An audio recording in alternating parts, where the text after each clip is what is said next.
Well, here we are on YouTube. Thanks for being here. Ryan, what are we doing? Sorry, I felt the burp coming on, so I had to wait. Oh, jeez. I'm sorry. Oh, well, let's start over again. I want that to be perfect. It has to be perfect every time we do this. So let's begin again. It doesn't have to be perfect. It just has to be edible, not eating. What? Like what has to be edible? My underwear? Ew. Yeah, your underwear. What? Have you heard about edible underwear? Yes. I think it's just made out of fruit leather. Anyways, okay, Nathan, so we have a request here. Somebody actually pays us money. Wait, I'm going to guess. I haven't looked at it yet. It's, you know the name. Richard. I already told. Did I tell you the name already? No, you didn't tell me. Oh, I did, but you did. It's Richard, right? Yes, it's Richard. Yay!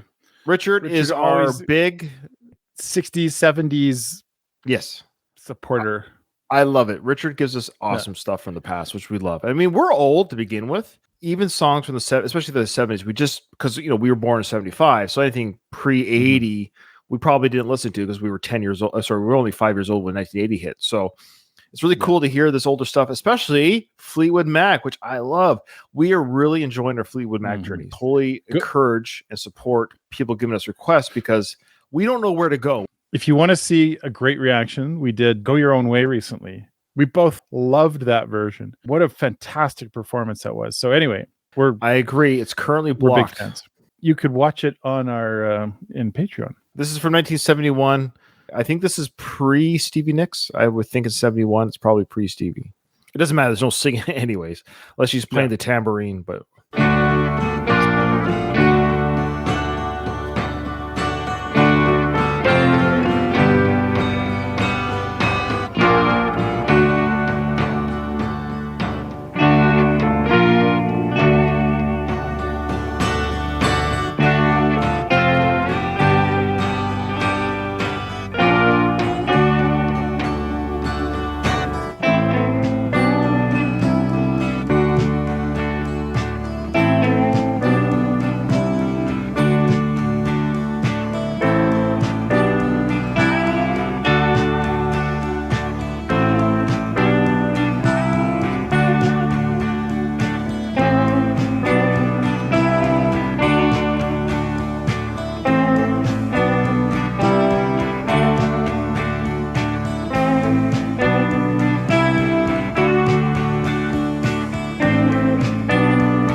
Do bands do instrumentals anymore? Is that a thing for an up and coming band? Do they have instrumentals on their albums? Because I don't know if I've seen a lot of recent instrumentals. Maybe they do. And maybe those are just I'm the sure it ones that depends on the nobody band. requests for us. I have fond memories of instrumentals from bands that I really liked when we were growing up. I'm guessing that people that maybe discover that band, they probably don't gravitate to the instrumentals. Instrumentals have this weird way of worming in on your mind when you're back in the day when you're doing the albums, you're listening to a full album, you can't skip the song, so you listen to it. I don't know if that happened with you for some bands, but it certainly did for me. A couple come to mind, like Metallica is one that always came to mind. U2 had some. I just remember whenever an instrumental would come up, there's always that you want to skip it but you can't, and then you listen to it. And I'd often really enjoy the instrumental sometimes just as much as the rest of the music, sometimes even more. I'm guessing that happened for you too, Richard, with this song. This particular one didn't jump out at me as like, oh, wow, more Fleetwood Mac. It's great. It's the best they've ever done. It just kind of made me think, I'll bet when people listen to this, because you couldn't skip it on the album, you would probably kind of ingrain this into your mind after listening to it a few more times. And it becomes something where you associate, that great instrumental by Fleetwood Mac. That would have been the case had I listened to it that way back in the past. Listening to it now, it feels a little out of context. I bet you it definitely had that feel like you have a personal emotional connection to it. I was thinking that too when Richard presented this to us, or thinking why would he give this to us? Not in a bad way, because it's like obviously it's something that's important to him that he wants us to hear, or just for us to experience some old school Fleetwood Mac. This is from their fourth album. So already in 1971, they had their fourth album. Now we know very little about Fleetwood Mac, but we do know there's been band member changes throughout. The constant that I can tell is the drummer Mick Fleetwood and the bassist John McVie, and later Christine McVie. I don't know if they were married at some time. I think so. I don't think they're brother and sister. I think they might have been husband and wife. Let us know in the comments. They were like long-standing members. And then on this album was Danny Kerwin on guitar and vocals and Jeremy Spencer. But I think this was Jeremy's last album with the band, because I went to the next album and he wasn't there anymore. When they came out with their album, their 10th. So the thing about this, Nathan. So this was their fourth studio album. It wasn't until their 10th studio album, retitled or self-titled Fleetwood Mac, that we had Lindsey Buckingham and Stevie Nicks join the band. That's a real overhaul. I believe the bassist and the drummer and of course Christine were still in the band. So you had those three members, basically the percussionist and piano player sticking around. That's a big overhaul to have Lindsey and Stevie, two very strong personalities, come in and kind of like part two for Fleetwood Mac. Now, first, I just find that fascinating, that history. And so when we do our Fleetwood Mac reactions from our patrons, I kind of want both. I want the old school pre-Stevie and Lindsey, and I also want the Stevie and Lindsey. I really like their stuff too, but I really find this old school, old sound very fascinating. I just want to make that clear. However, this song, it's a nice, melodic, calming instrumental. It doesn't have any guitar solos or anything like that. So let's say it's boring, but I kind of wanted to do something like that, and it didn't happen.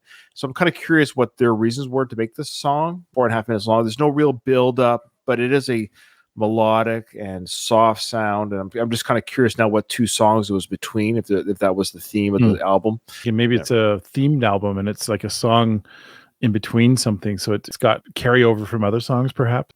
But keep them coming, Richard. We love it. I love exploring the wonderful history of Fleetwood Mac. We have just tickled the surface, Nathan. Just a little bit of a tickle. Thanks everybody for joining us. Thanks for being a part of the Welpdom, and we'll see you on the next one.